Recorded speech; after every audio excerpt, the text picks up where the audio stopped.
Good morning વિદ્યાર્થી મિત્રો આપણે x વિરુદ્ધ t ના ગ્રાફ જોયા. હવે આપણે જોઈ રહ્યા છે v વર્સિસ t ના ગ્રાફ.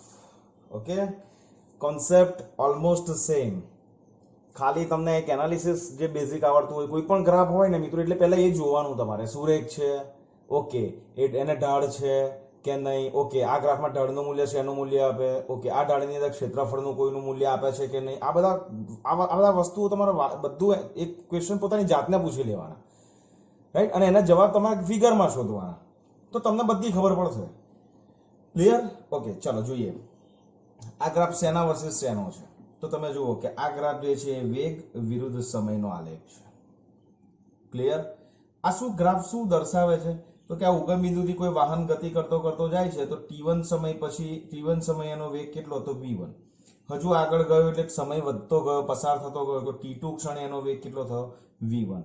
તો આપણે આવું લખી શકીએ કે t1 ક્ષણે એનો વેગ v1 છે અને t2 ક્ષણે એનો વેગ કેટલો છે મિત્રો? v2 છે. ઓકે, આના પરથી એ પણ લખી શકીએ મિત્રો આપણે કે t વધે છે એમ v જે છે એ પણ વધે છે. કેવી રીતે? કારણ શું? તો કે t2 is greater than t1. સમય વધતો જાય, because t2 is greater t1, એટલે ગ્રાફ આપણો વાહન આમ જાય છે તો સમય જેમ જેમ વધે છે એમ વેગ વધે છે, તો v2 ઇઝ ગ્રેટર ધેન શું થાય? v1. અને એટલા માટે આપણે એવું કહીએ છીએ કે t વધે તો વેગ વધે. ઓકે, તો આ જે ગ્રાફ છે આપણે એવું પણ હવે આપણે આવું લખીએ છીએ, જુઓ કે t1 થી t1 માઇનસ t2 સમયમાં, સોરી, t2 માઇનસ t1 સમયમાં વેગમાં થતો ફેરફાર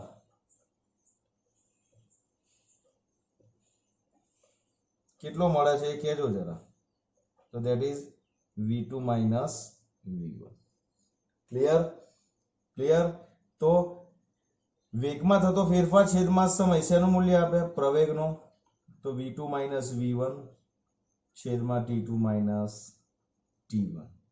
ઓકે, હવે આ મૂલ્ય જે છે એ આપણો પ્રવેગ છે, આ મૂલ્ય આપણું પ્રવેગ છે. ઓકે, આ પ્રવેગ કેવો મળશે? આપણને ધન મળશે, કારણ કે v2 is greater than v1 છે, તો t2 is greater than t1 છે. ઓકે, આ ગ્રાફની અંદર ઢાળ શોધો. તો ઢાળ ઇઝ ઇક્વલ ટુ શું મિત્રો? ઇંગ્લિશમાં એને કહીએ છીએ આપણે સ્લોપ. તો સ્લોપ એટલે AB ભાગ્યા BC, અથવા તો ઢાળ શોધવું હોય તો tan થીટા પણ તમે લઈ શકશો, રાઈટ? તો tan theta is equal two સામેની બાજુ AB ભાગ્યા પાસેની બાજુ BC. તો અહીંયા લખી દઉં AB છેદમાં BC. AB શું મળશે? that is v2 minus v1. આ શું મળશે? that is t2 minus t1. તો આ શું મળશે? આપણું પ્રવેગ. ક્લિયર થાય છે ને?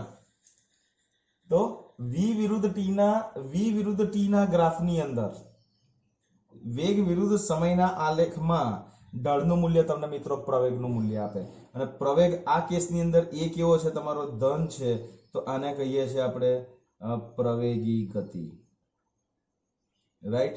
અને બીજું કે આ જે છે વાહન કે પદાર્થની ગતિ, આ ગ્રાફની અંદર પદાર્થની ગતિ, જો તમને પ્રવેગ ધન મળે તો પદાર્થની ગતિ ધન x અક્ષની દિશામાં છે, આપણે એવું કહી શકીએ છીએ, રાઈટ? ક્લિયર?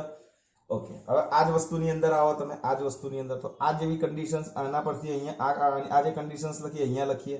ઓકે, આમ જઈએ છે એમ સમય તો વધે જ છે. તો તમે જુઓ સમય વધે છે તો t1 એ વેગ કેટલો હતો? ધારો કે આમ જઈએ એમ વેગ વધે, તો અત્યારે v1 ની વેલ્યુ v2 કરતા વધારે છે અને t2 ની વેલ્યુ t1 કરતા વધારે છે. તમે સમજ્યા? તો અહીંયા તમે જુઓ કે t1 ક્ષણે વેગ કેટલો છે આપણો? v1 છે, અને t2 ક્ષણે આપણો વેગ કેટલો છે? ધેટ ઇઝ v2 છે.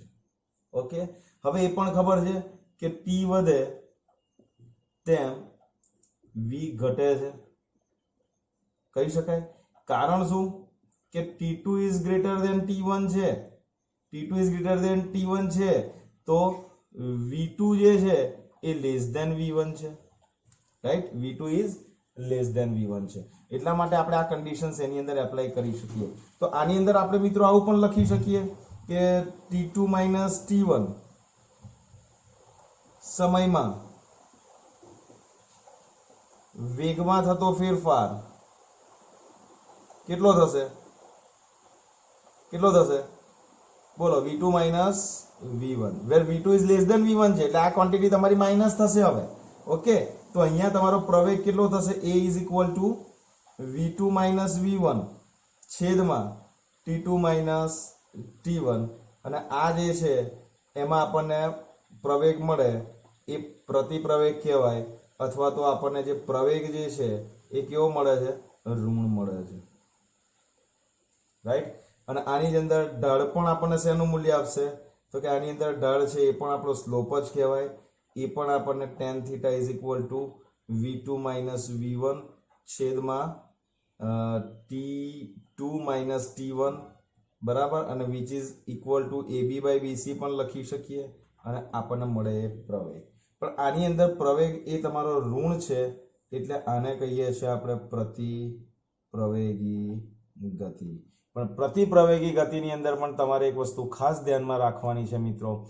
કે પ્રતિપ્રવેગીની અંદર પણ આપણો જે આ પદાર્થ છે એ પદાર્થની ગતિ કઈ અક્ષ પર હશે તમે ખાલી વિચારો ધન x અક્ષ કે ઋણ x અક્ષ પર હશે તો કે આ પદાર્થની ગતિ ધન x અક્ષ પર જ હશે ધન x અક્ષની દિશામાં જ હોય એટલે સમજો પદાર્થ આમ જ ગતિ કરે છે પણ આ ગ્રાફમાં પદાર્થ છે ને આ ગ્રાફની અંદર પદાર્થ આમ ગતિ કરે છે એટલે આમ જાય છે ને એનો વેગ વધે છે જ્યારે આની અંદર પદાર્થ આમ જ જાય છે એટલે દિશા એ જ છે પણ એમ જાય છે ને ત્યારે એનો વેગ કેવો થાય છે મિત્રો ઘટે છે રાઈટ તો કે સાહેબ ઋણ x અક્ષ પર ગતિ થાય એ કેવી રીતે મળી એના ગ્રાફ હજુ હવે આપણે જોઈએ છે યાદ રાખજો બંનેનો બેઝિક ડિફરન્સ આની અંદર પ્રવેગ ધન છે આની અંદર પ્રવેગ ઋણ છે પણ બંનેની ગતિ એક જ ડિરેક્શનમાં છે આ પણ ધન x અક્ષ પર જાય આ પણ ધન x અક્ષ પર જાય પણ આ જે પદાર્થ આ ગ્રાફને ફોલો કરે છે ને એ આમ જાય છે ને ત્યારે એનો વેગ વધે છે અને આમ જાય છે એમ એનો વેગ ઘટે છે આ ડિફરન્સ છે આ ગ્રાફની અંદર ક્લિયર તો આ જે છે નંબર 1 અને નંબર 2 ગ્રાફ પણ આ ગ્રાફ કોના છે વેગ વિરુદ્ધ સમયના આલેખ છે અને આ ગ્રાફની અંદર એક વસ્તુ લખી દઉં કે v વિરુદ્ધ t ના આલેખમાં ઢળનું મૂલ્ય શેનું મૂલ્ય આપશે પ્રવેગનું મૂલ્ય આપે ઓકે v વર્સસ t ના આલેખમાં ઢળનું મૂલ્ય પ્રવેગનું મૂલ્ય આપે છે બરાબર તો જોઈએ બાકીના ગ્રાફ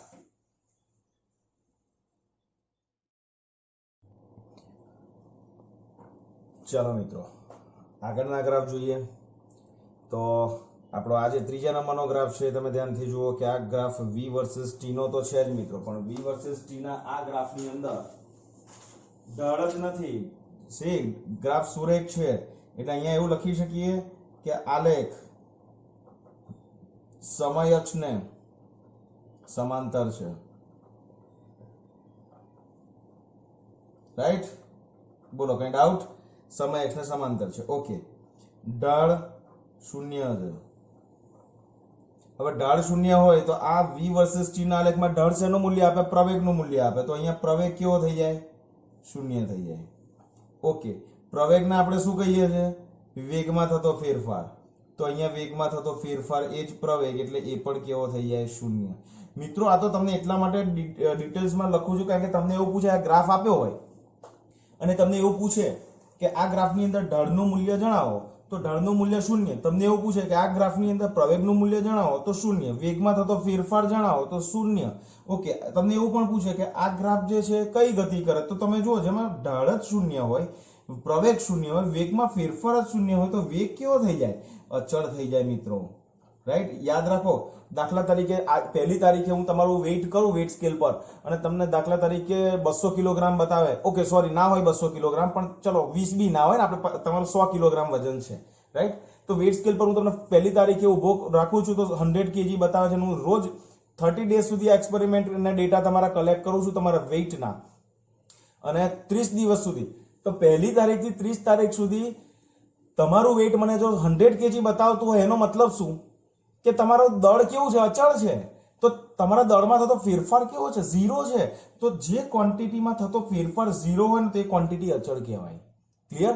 તમારા દળમાં કોઈ ફેરફાર નથી થતો એનો મતલબ કે દળ અચળ છે. અને વેગ અચળ હોય તો આ ગતિ તો મિત્રો અચળ વેગી ગતિ થઈ. અચળ વેગી ગતિ થઈ. અને અચળ વેગી ગતિ હોય તો તમને ખબર છે કે આવી ગતિને આપણે કઈ ગતિ કહીએ છીએ? નિયમિત ગતિ પણ કહીએ છીએ. બોલો, કઈ ડાઉટ? રાઈટ? તમને એવું થાય કે આ ગ્રાફમાં સાહેબ શું પૂછાશે? એટલે ગ્રાફમાં 2 માર્ક્સના ક્વેશ્ચન્સ પણ બની શકે છે. ધારો કે આ ગ્રાફ તમને આ ગ્રાફનું એનાલિસિસ કરવાનું કે આ મુદ્દા લખીને આવશો મિત્રો 2 માર્ક મળી જશે. ક્લિયર છે? કઈ ડાઉટ છે અહીં સુધી? ઓકે, જોઈએ છે ગ્રાફ નંબર 5. હમણાં 4th નથી જોતા, આપણે પહેલા 5th જોઈએ છે. ઓકે, આ ગ્રાફનું એનાલિસિસ તો તમને કરતા આવડે છે, મને ખબર છે. શું કરશો? તો કે આ ગ્રાફ તમારો કોઈ પણ બિંદુ પાસે તમે ઢાળ દોરશો મિત્રો, તો એ ઢાળ તમને કેવો મળશે? જુદો જુદો મળશે. રાઈટ? તો આલેખમાં જુદા જુદા બિંદુ પાસે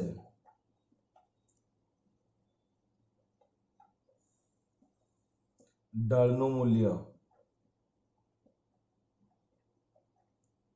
જુદું જુદું મળે. બરાબર છે? જુદું જુદું મળે. ઓકે, ચાલો. તો હવે ઢાળનું મૂલ્ય જુદું જુદું મળે એટલે વેગ, ઢાળનું મૂલ્ય શેનું મૂલ્ય આપે? પ્રવેગનું. એટલે પ્રવેગ બદલાય. પ્રવેગ બદલાય એટલે વેગમાં ફેરફાર જે થાય એ અનિયમિત છે મિત્રો. અને વેગમાં ફેરફાર અનિયમિત હોય તો આવી ગતિને કઈ ગતિ કહેવાય? અનિયમિત ગતિ કહેવાય. અને આ પણ યાદ રાખજો, વ્યવહારમાં થતી કોઈ પણ ગતિ, વ્યવહારમાં એટલે સવારે ઘરેથી નીકળ્યા, સ્કૂલે જાઓ છો, સ્કૂલેથી ટ્યુશનમાં જાઓ છો, એનીવેર બજારમાં માર્કેટમાં જાઓ છો, કોઈ પણ જગ્યાએ જાઓ, તમારી ગતિ છે ને સાયકલ લઈને જાઓ, બાઇક લઈને જાઓ, ગમે તે લઈને જાઓ, તમારી ગતિ આ જ ગ્રાફને ફોલો કરે. એટલે વ્યવહારમાં થતી કોઈ પણ ગતિ નું ઉદાહરણ છે. ક્લિયર છે અહીં સુધી? કઈ ડાઉટ મિત્રો? ફાઇન. તો અહીં સુધી કોઈ ડાઉટ ના હોય તો હવે આપણો આ જે ગ્રાફ છે ધ્યાનથી જુઓ. આ ગ્રાફ જો समझ पड़ी गई है? अगर इसको समझ डाला तो लाइफ जिंगा डाला. Okay, I'm not advertising, I'm not doing an advertising of Tata Sky, but it's a બહુ એનર્જેટિક સેન્ટેન્સ છે કે इसको कर डाला तो लाइफ जिंगा डाला. રાઈટ? તો જો હવે છે ને આ જે ગ્રાફ છે જુઓ તમે, વેગ વર્સસ ટી નો ગ્રાફ છે. ઓકે, હવે તમે અહીંયા જુઓ કે ગ્રાફની ગતિ અહીંયાથી શરૂ થતી હોય તો અહીંયા દાખલા તરીકે એનો વેગ આપણે ધરી લઈએ છીએ v. રાઈટ? હવે 0 થી t1 સમયમાં વેગ t બરાબર 0 ક્ષણે વેગ કેટલો હતો? v હતો. t1 ક્ષણે વેગ કેટલો થઈ ગયો? 0 થઈ ગયો. એટલે આ જે પહેલો ઉપરનો ગ્રાફ જે છે એ અલગ ઇન્ડિકેશન કરે છે, નીચેનો ગ્રાફ અલગ ઇન્ડિકેશન કરે છે. એ ખાસ જોજો. એટલે મેં કલર પણ જુદા રાખ્યા છે. ગ્રીન કલર લીધો છે, રેડ ઓરેન્જ કલર લીધો છે. રાઈટ? તો આ જે છે ને એ ગ્રાફ આ x અક્ષની ઉપર છે અને આ ગ્રાફ x અક્ષની નીચે છે. એટલે આને ઉપરની એક દિશા કહીએ છે અને આને નીચેની, આને બીજી દિશા કહીએ છીએ. એટલે તમે જુઓ કે અહીંયા ગાડી આ વેલ્યુ અહીંયા આ મળશે, તો આ જે છે -v ની વેલ્યુ છે. રાઈટ? તો હવે તમે ધ્યાનથી જુઓ, બે એનાલિસિસ તમને હું બતાવું છું. એક તો સૌથી પહેલા આપણે જોઈએ છે 0 થી t1 સમયગાળો. 0 થી t1 સમયગાળાની જ વાત કરીએ છીએ આપણે. રાઈટ? અને અહીંયા આપણે લઈશું ધેટ ઇઝ t1 થી t2 સમયગાળો. આ બે સમયગાળા આ ગ્રાફ કન્સિડર કરીએ છે અને એ કન્સિડર કરી અને બંનેમાંથી આવતા મુદ્દાઓ આપણે તારવીએ છીએ. રાઈટ? ઓકે, તમે આ ગ્રાફ જુઓ, આ ગ્રાફ આવો છે, એનો મતલબ કે તમારો સમય બદલાય છે એમ વેગ તમારો ઘટે, સમય વધે છે એમ વેગ તમારો ઘટે છે. આ તો ક્લિયર થઈ ગયું ને? આ તો ક્લિયર થઈ ગયું ને કે સમય જેમ જેમ પસાર થાય છે એમ એમ વેગની વેલ્યુ ઘટે છે. વેગની વેલ્યુ v માંથી 0 થઈ, 0 માંથી ઓર ઘટી, ધેટ ઇઝ -v થઈ, કારણ કે ઋણ જે છે 0 કરતા નાનું છે. ક્લિયર? એટલે આ બંને ગ્રાફની અંદર એક વસ્તુ ક્લિયર છે કે સમય વધે તો v ઘટે. તો અહીં પણ લખી દઉં, સમય વધે, સમય વધે 0 થી t1 થાવ તો સમય વધે તો વેગ v માંથી કેટલો થાય? 0. એટલે 0 થી t1 સમયની અંદર વેગ કેટલો થયો? v માંથી 0 થયો. ઓકે, અને આની અંદર સમય વધે તો આની અંદર v પણ ઘટે. તો આની અંદર વેગ કેટલો થયો? t1 માંથી સમય t2 થયો, તો વેગ કેટલો થયો? 0 માંથી -v થયો. -v, right? 0 માંથી -v થયો. ઓકે, હવે સમય તમારો તમે જુઓ કે આમાં વેગ v માંથી 0 થયો, આમાં 0 માંથી -v થયો, એટલે વેગ ઘટે છે. ઘટતો હોય તો આ બંનેની અંદર આ કોની ગતિ થઈ? તો કે અચળ પ્રવેગી ગતિ થઈ. સોરી, અચળ પ્રતિપ્રવેગી ગતિ થઈ. આ પણ કોનો છે? અચળ પ્રતિપ્રવેગી ગતિ થઈ. કારણ શું? કારણ કે વેગ ઘટે છે, વેગ ઘટે છે એટલે પ્રતિપ્રવેગી ગતિ. બીજું કે આલેખ સુરેખ છે એટલે પ્રવેગ તમારો કેવો આવશે? અચળ આવશે.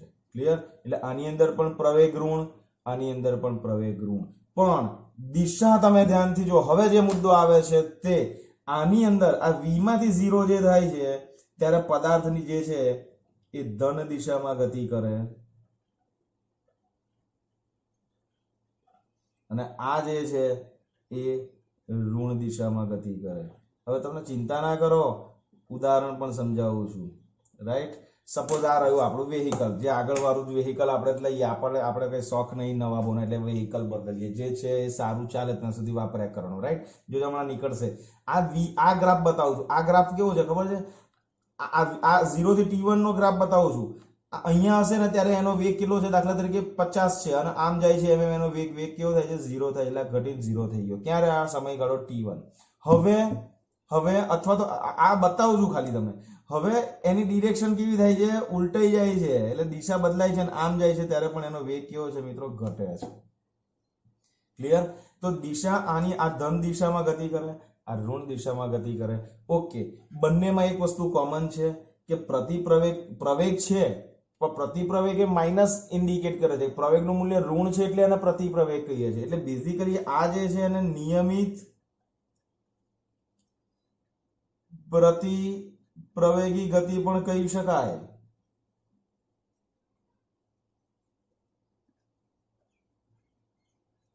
રાઈટ? આને અચળ પ્રવેગી ગતિ પણ કહી શકાય, પણ અચળ પ્રતિપ્રવેગી ગતિ પણ કહી શકાય. ઓકે, ક્લિયર થાય છે?